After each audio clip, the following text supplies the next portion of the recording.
Olá para todos, muito bem-vindos para mais uma semana de estudos do nosso pré-vestibular social. A Coordenação de Biologia agradece mais uma vez a participação e o interesse de vocês nos nossos materiais, nossos recursos educacionais.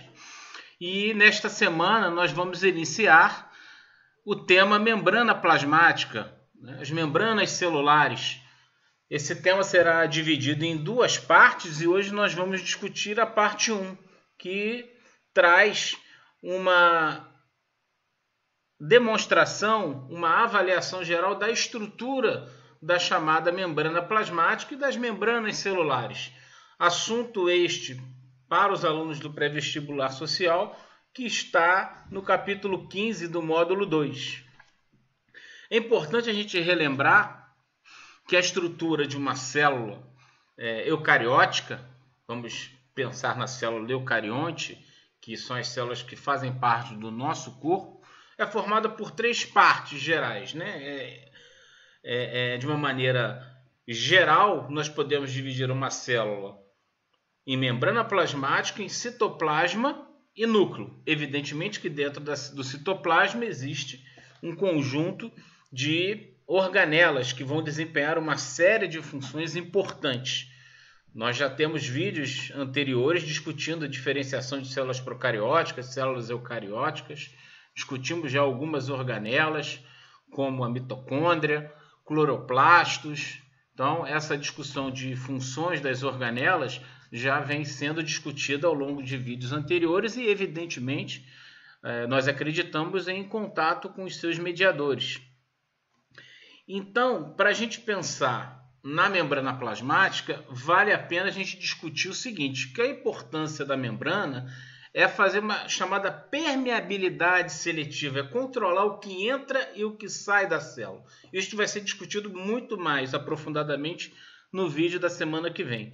Mas todas as membranas, a membrana plasmática, as membranas que estão dentro da célula que compõem as organelas, possuem uma estrutura semelhante, rica em lipídios, em gorduras, portanto, em proteínas e em carboidratos. E uma coisa fundamental é a presença de uma camada chamada bicamada de fosfolipídios, na qual proteínas são inseridas nesta camada de fosfolipídios. Está marcada aqui, ó. Estou passando o mouse na indicação de onde está a bicamada fosfolipídica. Parece, mal comparando, um palito de fósforo, tem a cabecinha do palito de fósforo, entre aspas, evidentemente, e uma cauda.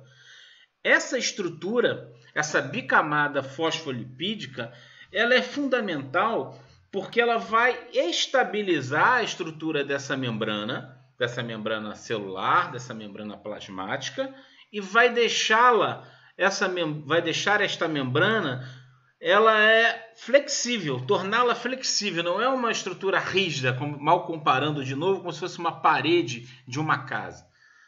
Podemos imaginar, por exemplo, uma bolha de sabão. Imagine uma bolha de sabão em que você olha a bolha de sabão se movimentando constantemente. Então, isso torna essa membrana fluida. Por isso esse termo de mosaico fluido, essa terminologia. Antigamente, se imaginava que a membrana plasmática, as membranas celulares, tinham uma estrutura mais rígida. E depois foi se descobrindo que ela não é rígida, ela é fluida. E por isto esta terminologia de mosaico fluida, graças à composição de fosfolipídios em conjunto com outras estruturas formadas por carboidratos e proteínas. Os carboidratos eles têm diversas funções, mas estão muito relacionados, essas moléculas estão muito relacionadas com o reconhecimento celular, para a junção de células. Entre células você vai ter a possibilidade de entender, de encontrar a presença de proteínas. O reconhecimento celular está relacionado à presença de proteínas, mas também de carboidratos. E vocês vão encontrar aí nessa figura uma série de descrição da função ou das funções dos carboidratos, dos lipídios e das proteínas. Em média, podemos dizer o seguinte, que uma proteína pode atravessar completamente essa membrana plasmática, essa bicamada, melhor dizendo, de fosfolipídios, como está aqui, ou às vezes ela está apenas na metade, ela não atravessa completamente. Além disso, temos a presença de colesterol. A importância do colesterol na composição da membrana plasmática é algo importante. Muitas das vezes cai também em provas. Você vai ter lá em opções de múltipla escolha a presença de colesterol com relações com a composição, a constituição da membrana plasmática. E às vezes você imagina que não tem presença de colesterol na membrana plasmática, mas tem. Então a importância do colesterol na composição da membrana plasmática é fundamental. Algumas proteínas não estão penetradas efetivamente dentro da célula, mas tem uma função importante para a composição de citoesqueleto, da composição intracelular.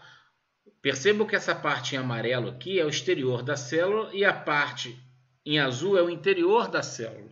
Essa bicamada fosfolipídica, também é importante dizer, ela tem uma porção que é hidrofóbica e uma porção que é hidrofílica, ou seja, que tem afinidade pela água, hidrofílica, ou uma porção também que não tem essa afinidade, tem medo, entre aspas, da água, por isso hidrofóbica.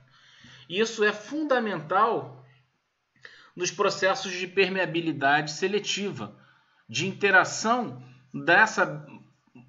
dessa membrana plasmática com o exterior da célula e com o interior da célula, com o citoplasma celular e com o meio exterior.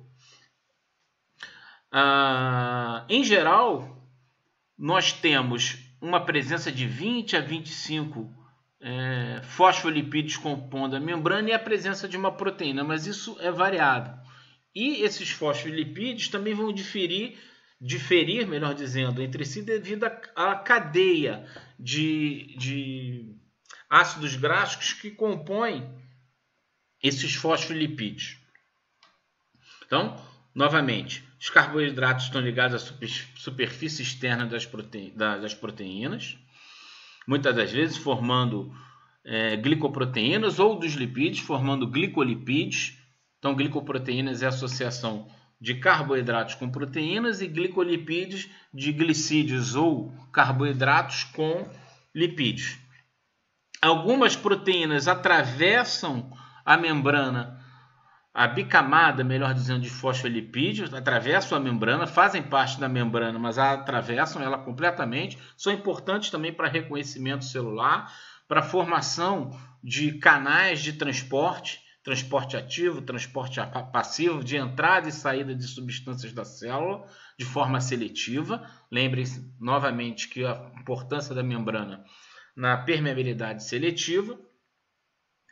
E muitas das vezes essas proteínas estão associadas à bicamada de fosfolipídio, mas interagindo internamente à célula, no citoplasma da célula.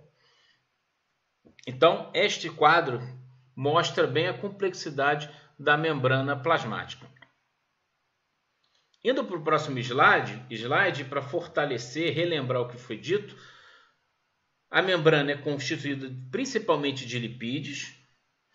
Lembre do colesterol também, além da bicamada de fosfolipídios. Uma camada de fosfolipídios separa os dois meios aquosos, já foi dito. Então, como mencionado, as caudas são hidrofóbicas e as cabeças são hidrofílicas, são polares ou apolares. Hidrofílica porque tem afinidade com a água, e hidrofóbica tem aversão, medo, entre aspas, da água. Então, ambiente aquoso e ambiente aquoso. Esta parte colorida seria a cabeça hidrofílica da bicamada de fosfolipídios. Muitas membranas, como mencionado, atravessam essa camada de fosfolipídios, essa bicamada. Bicamada porque esta aqui é uma camada e esta aqui é uma outra camada. E algumas proteínas não penetram na membrana, mas tem uma diversidade de funções, como reconhecimento celular, formação de canais de transporte e muitas outras funções que nós vamos discutir na aula da semana que vem. E os carboidratos têm uma importância fundamental de reconhecimento celular, formando glicolipídios, ou seja, associação de carboidratos ou glicídios com moléculas de gordura, com lipídios, ou com proteínas, associação de glicídios com proteínas. Lembrando que as proteínas são formadas por encadeamento de aminoácidos. Também já tivemos aulas anteriores explicando isto. E importante a gente ressaltar que as proteínas que fazem parte da membrana plasmática e das membranas celulares, lembrando que as membranas que fazem parte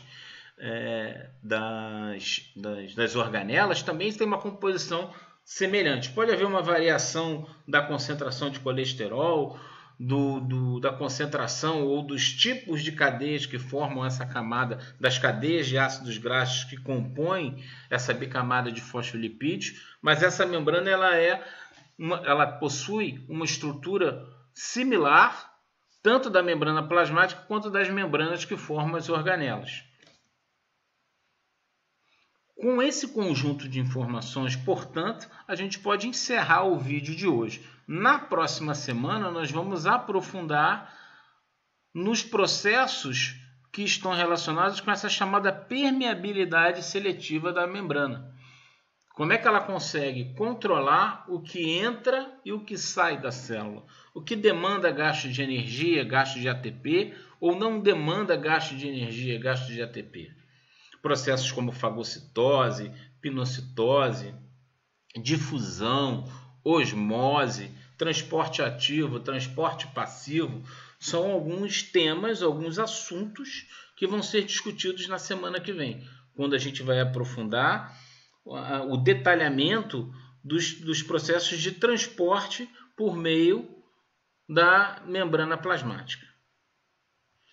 Por isso eu gostaria então de relembrar a vocês a importância de acompanhamento de conteúdos escritos da material didático disponível. Leiam esses capítulos, desenvolvam as atividades e os exercícios dos capítulos, sempre eu vou repetir isso, e aprofundem o conhecimento discutido nesse vídeo, apresentado nesse vídeo, essa introdução, com o seu mediador. Um grande abraço e até a semana que vem, com a continuação e o encerramento desse tema membrana plasmática do nosso curso de Biologia do Pré-Vestibular Social da Fundação CCERJ. Até a próxima, um grande abraço a todos.